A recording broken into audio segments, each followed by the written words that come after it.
Hello, what's up sa ating mga subscribers dyan, sa ating mga solid subscribers at nanonood pa rin sa aking YouTube channel. Thank you so much. Ngayon tayo nakabalik. May na-upload ako kasi nabalik na ang monetization ulit ni YouTube sa akin. Kasi maraming hiningi na mga papilis, ID, verification, saka yung sa bangko. Kaya na-produce ko naman. Kaya binalik yung aking kasi na-stop yun eh. Kaya baka sa sunod na mga linggo o sunod na mga buwan magmumukbang tayo ulit mga kabuldugo, mga katungga ko ha. Ayun mga bisik lang muna ang gagawin natin ngayon. Kaya itagay kasi katatapos lang panglaba. Hindi ko nga kinuna ng video yung paglalaba ko kasi yung tawag noon, ang content natin dito ay pang-alak, pang-inom. Kaya busy ka muna mag-iinom tayo.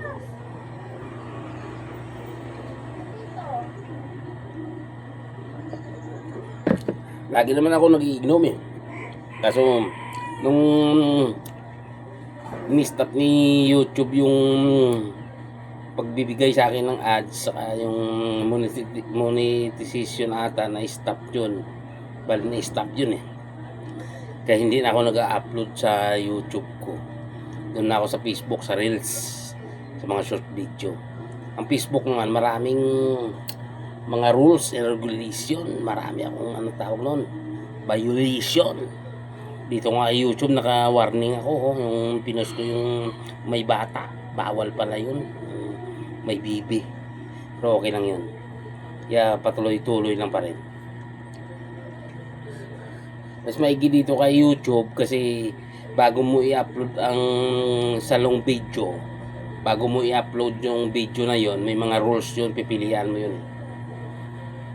Kung may naka-harm ka, kung mga accidentally, kung mga yun. Sa Facebook kasi wala. Ipopost mo na lang tapos bigla ka na lang ma-restrict. Pero kay YouTube, nag-guide talaga sila.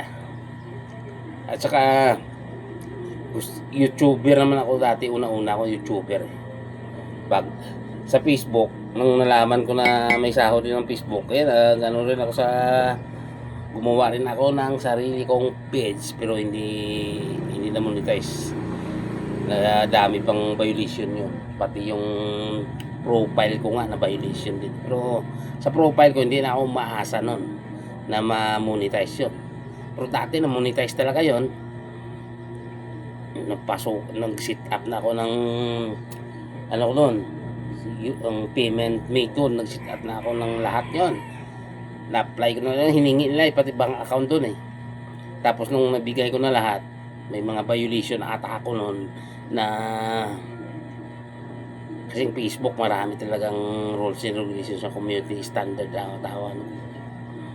Pero okay na yun, importante ipatawa. Pero tuloy pa rin ako sa pagpupo sa profile ko sa page ko sa Bulldog TV, yung page ko dun eh. Ang Boy Tongga kasama rin. Marami rin pero hindi na ako maasa na bumalik yung monetization ng Facebook sa sa profile ko. Okay na yan. Pero tuloy pa rin tayo. Dito muna basic muna ako sa pagtutungga para lang ma-update ko ang aking mga subscribers. Sayang naman 3.4 subscribers ako dito eh. Dati nga nahirapan ako kumuha ng 1,000 at saka yung ni YouTube, dalawa lang nga lang requirement ni YouTube eh. Hihirapan ako nun. Kay Facebook marami yun eh. Kay YouTube okay eh, na-monetize ako sa YouTube. Pero stop yun kasi maraming hinihingi sa akin, saka yung ID taka importante, yung verification card talaga. Huli naman ako nakakuha ng driver license ko para yun magiging verification card ko. Pero okay naman, nabigay ko na. Nagpadala na nga sila sa akin ng Google AdSense ata yun, nisin nila sa akin mga 24 ng March. mga 3 weeks ata to, in 3 weeks darating yun dito o kukunin ko sa post office dito sa amin sa Mindis, Cavite. Kaya para tuloy-tuloy lang, abangan nyo na lang ang susunod kong mga content. Ngayon medyo ano muna, busy lang. Dagay mga katungga.